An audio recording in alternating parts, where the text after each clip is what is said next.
सबसे पहले बाद में बात करूँगा मैं जीरा पे उन्हें।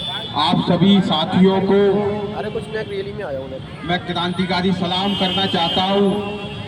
आपको क्रांतिकारी जय भीम कहना चाहता हूँ। आपके हौसलों के लिए,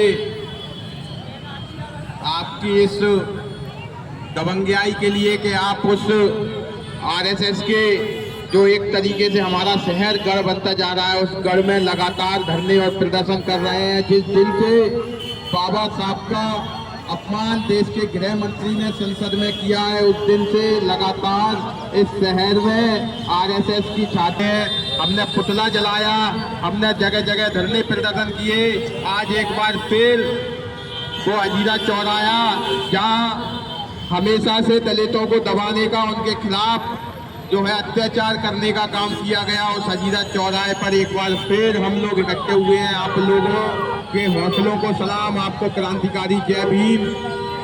ये दुर्भाग्य के देश का गृह मंत्री वो गृह मंत्री बनता है, उस व्यक्ति की जिम्मेदारी होना चाहिए कि इस देश का सदन सुचारू रूप से कैसे चले। इस देश में जो व्यक्तिगत दिवालियापन है, इस देश में जो गरीबी है, बेरोजगारी है, भुखमरी है, उस पर योजनाएं कैसे बने, उस व्यक्ति का जो दायित्व होना चाहिए, उस व्यक्ति की जो जिम्मेदारी होना चाहिए, उस व्यक्ति को अपने दायित्व और जिम्मेदारी को समझना चाहिए। लेकिन वो इस देश के तमाम मुद्दों को भुलाकर, जरूरतमंद मुद्दों को भुलाकर इस देश में जो है बाबा साहब के नाम का अपमान करके एक बड़ी बहस छेड़ने का काम करता है। जो दुर्भाग्य है इस देश का कि इस देश में इस तरीके का गृह मंत्री है।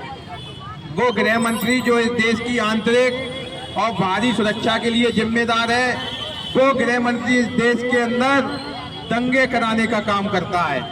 वो गृह मंत्री इस देश के अंदर इस देश के गरीब वंचितों को जेल में डलवाने का काम करता है। वो गृह मंत्री इस देश के गरीब वंचित मजदूर किसानों पर जो है बुलडोजर कार्रवाई करवाने का काम करता है।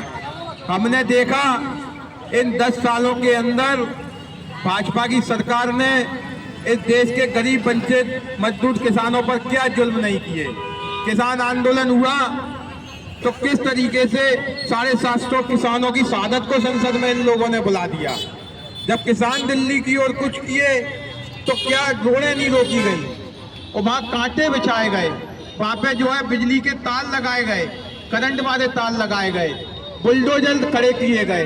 आप सोचिए कि कोई व्यक्ति अपना अधिकार मांगने अगर दिल्ली जाता है, अब वो अधिकार मांगने अमेरिका तो जाएगा नहीं, जाएगा तो दिल्ली, उन्हें रोकने का काम किया गया। आज एक बार फिर जो है जिस तरीके से इस देश के अंदर सामाजिक आजादी की लड़ाई चल रही है, जिसको बाबा साहब ने लड़ा, 75 सालों के अंदर थोड़ी बहुत खाई जो थी, सामाजिक खाई जो थी, आर्थिक खाई जो थी, वो पाटने का काम इन 75 सालों में थोड़ा बहुत हुआ।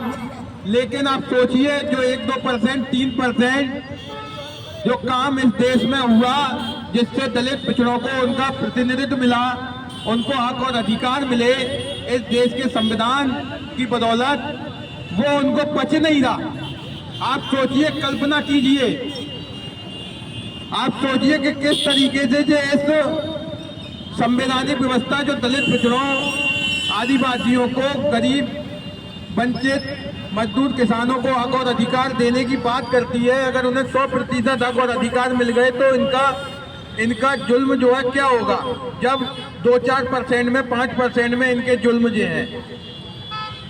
जे उस 75 सालों के उस संघर्ष को, जिस संघर्ष संवैधानिक, इस संविधान के बनने के जो 75 साल पूरे हो रहे हैं, इन 75 सालों में जो कुछ इस देश के दलित पिछड़ों को मिला और जो आगे जो मिलना है, उन पर बात करने का काम इस देश में किया जा रहा है। सवाल ये है कि आखिर इनका साथ देने वाले हिंदुत्व के नाम पर कौन है? जब इस देश के अंदर बहुजन वर्ग की जनसंख्या अत्यधिक है, तो फिर हिंदुत्व के नाम पर इनका साथ देने वाले कौन है? सवाल ये है। इस देश के अंदर अब लड़ाई जो है, एक तरफ मनुवादी विचारधारा खड़ी हुई है, एक तरफ संवैधानिक विचारधारा है। दुर्भाग्य ये है कि हमारे ही लोग उस मनुवादी व्यवस्था के साथ खड़े हो जाते हैं और इनको सत्ता में लाने का काम करते हैं। सबसे पहले हमारे उन लोगों का भी विरोध होना चाहिए जो बाबा साहब का अपमान होते हुए भी आज चुप बैठे हुए हैं और वो भाजपा के सदस्य के तौर पर हैं। वो लोग उन मनुवादी संगठनों के सदस्य के तौर पर काम कर रहे हैं।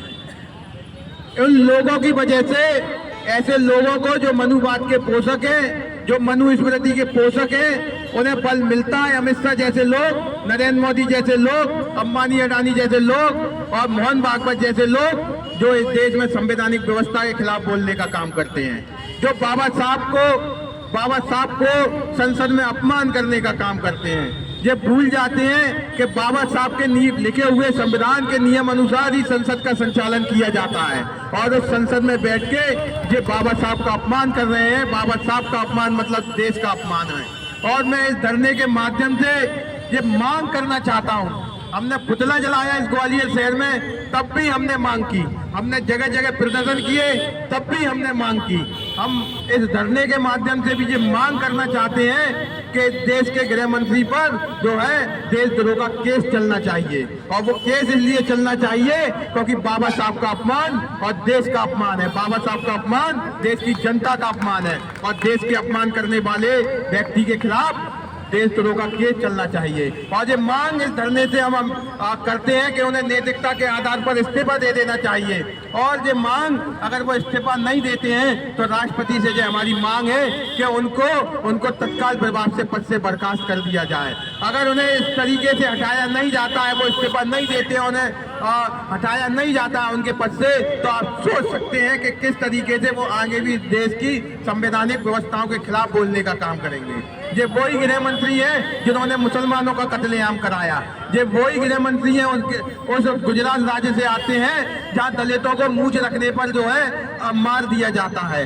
ये वही गृह मंत्री हैं जहां दलित पिछड़ों के साथ उस गुजरात में वहां से गुजरात से आने वाले गृह मंत्री हैं जहां जो है उन्हें आर्थिक विषमता का सामना करना पड़ता है, सामाजिक विषमता का सामना वहां के दलित पिछड़ों को करना पड़ता है। और ये करवाने वाले अमित शाह जो इस देश के गृह मंत्री हैं।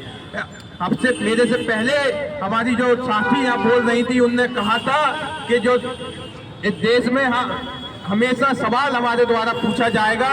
आज इस धरने से हम जो सवाल जो है आप पूछते हैं कि आखिर इस देश में जब रोटी की जरूरत है, रोजी की जरूरत है, कपड़े की जरूरत है, मकान की जरूरत है, तब आप असल मुद्दों से आखिर क्यों भटकाने का इस देश के लोगों को काम कर रहे हैं। आप भटकाने का काम कर रहे हैं उन 80 करोड़ लोगों का जिनके लिए आपने जो है अन्नदान योजना जो है अभी दोबारा से रिन्यू करने का काम किया। वो 80 करोड़ लोग जो बीपीएल के नीचे हैं, आखिर उनका क्या कसूर है? उनके लिए आपको योजना बनाना चाहिए थी, लेकिन आप बाबा साहब का अपमान कर रहे हैं।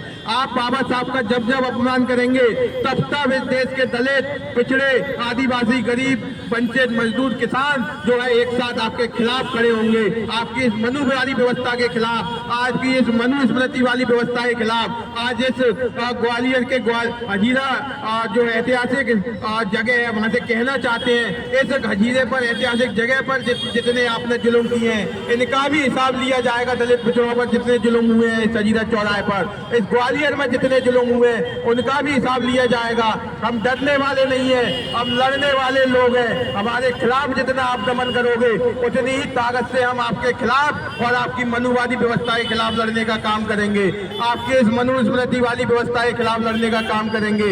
हमारे इस संविधान को बचाने की लड़ाई में अंतिम सांस तक लड़ने का काम करेंगे। और आपका जो मंसूबा है मनुवाद को जहाँ स्थापित करने का, उसे कभी स्थापित नहीं होने देंगे। ये आज इस धरने से कहना चाहते हैं और आपसे सवाल हमेशा करते रहेंगे। इस देश की जरूरत रोजी रोटी, कपड़ा, मकान की है, रोजगार की है, शिक्षा की है, स्वास्थ्य की है, वो आपको पूरा करना पड़ेगा अगर इस देश की सत्ता में अगर आप हैं। और देश के गृह मंत्री से कहना चाहते हैं कि जिस तरीके से आप दलितों के खिलाफ बोलने का काम करते हैं, जिस तरीके से आप अंबानी और अडानी के साथ देकर आर्थिक विषमताएं पैदा करने का काम कर रहे हैं, आप बाबा साहब का संविधान का अपमान जो है दिन पे दिन करते जा रहे हैं। संसद जैसी संस्था में आप अपमान कर रहे हैं। आपके खिलाफ ये जंग हमेशा जारी रहेगी। आप गुजरात के गृह मंत्री थे, जब भी आपके खिलाफ हमारे वहां के लोग लड़ते थे। आज आप देश के गृह मंत्री हैं, तब भी आपके खिलाफ पूरे देश के दलित पिछड़े लड़ रहे हैं। आपकी जो सोच है मनुवादी, आपकी जो सोच है मनुस्मृति वाली, उसको कभी लागू नहीं होने देंगे, कभी स्थापित नहीं होने देंगे। ये देश डॉक्टर अंबेडकर के लिखे हुए संविधान से चलता था, चलता है और हमेशा चलता रहेगा। ये बात आपको स्वीकार करना पड़ेगी, 10 बार स्वीकार करना पड़ेगी और हमेशा स्वीकार करना पड़ेगी।